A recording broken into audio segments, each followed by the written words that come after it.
Alright, so hopefully you went ahead and tried to do your two probabilities here. So with replacement was our first example.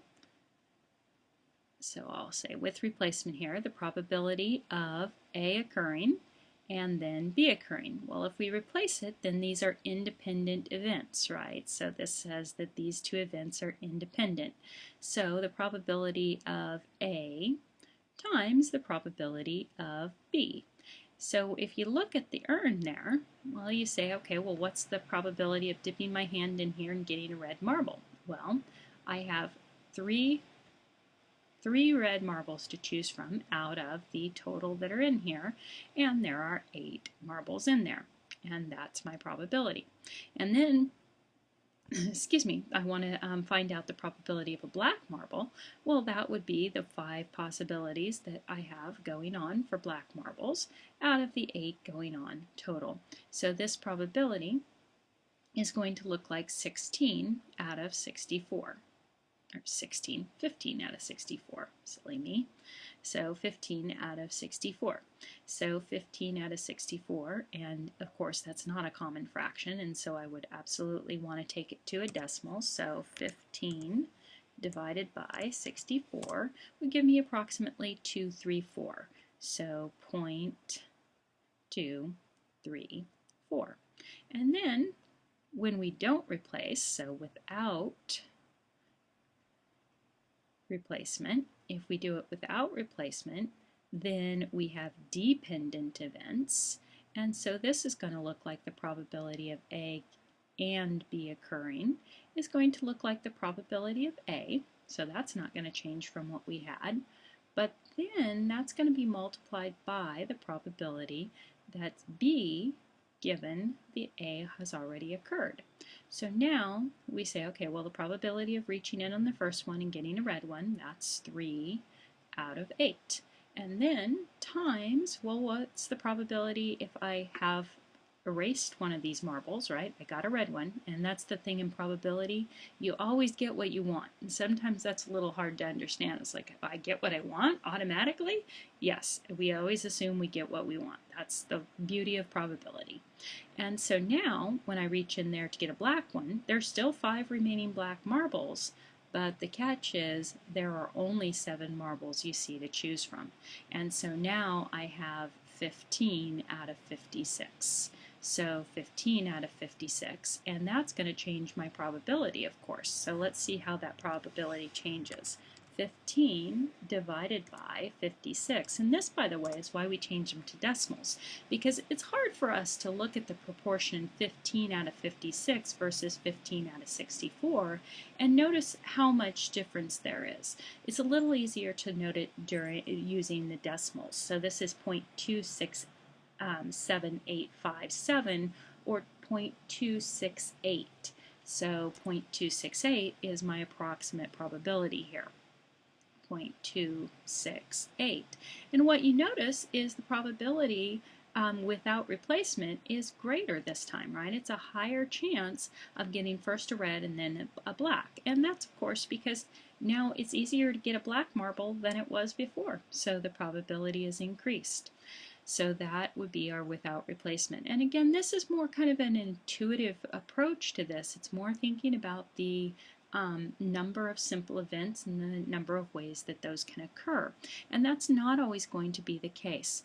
Now let's look at this next problem here. This one sometimes gives students a little bit of a problem because they want to do it just like the problem that we finished with the urn. So it says, what is the probability of choosing 3 people with the same birthday? So why don't you give that a little bit of thought and see what you think. So the probability of choosing 3 people with the same birthday.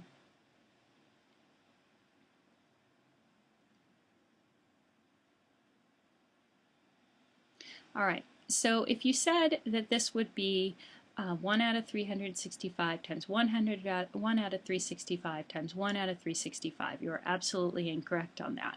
And that would be applying kind of the same sort of idea that we had with the urn problem. And it's not that same sort of problem. What we're talking about here is the probability of first birthday. And then that the probability of the second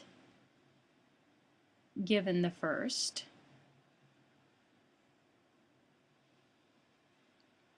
and then times the probability that the third given the first. So that kind of is the same thing. What's different is that the probability that this first person has a birthday in the first place, right? So these are 3, I'm going to call them B days, are the same. This person here, their probability of their birthday is 1.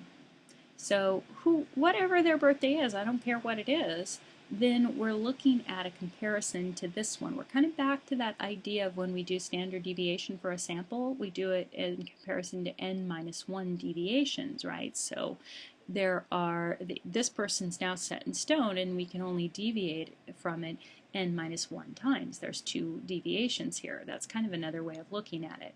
So this person has a 1, and we'll consider that there are only 365 days of which you could be born. We'll ignore leap years here. And then times, and then that third person also has to have the birthday of the first person. So think about it, if you and your best friend and your neighbor are all sitting together, right? You're sitting here and the other person's sitting here and this third person is sitting here. And we say, okay, when's your birthday? And they say, oh, it is the 26th of March, right? Well, the probability of their birthday being the 26th of March, what are you comparing it to? They're having a birthday. So there it is, it's 1. Now we're going to compare this person's birthday to that person's birthday. So what's the probability that they are born on this exact day? Well, that's 1 day in the 365 that are out there. And so that's where this comes from. And then the probability that this person is also going to conform to that person's birthday is still, that's 1 single day in the 365. So the probability that their birthday is that day is 1 out of 365. And so this number that we get for probability here is really the reciprocal of 365 squared. So if I were going to do this on my scientific calculator, I would do 365 to the -2 power, and that would give me my my answer, or I would square 365 and then take the reciprocal of it. So I can't do that on this really simple one that I have, so I have to do 1 divided by 365 and then divide that by 365 again, and that gives me 0.0000751, and that's a really tiny probability. So 751 times 10 to the -6th power. Remember, you have to get that exponent right. That exponent right there was really important. That tells you that this is 0.0000751, and that of course is approximately, because I did round that.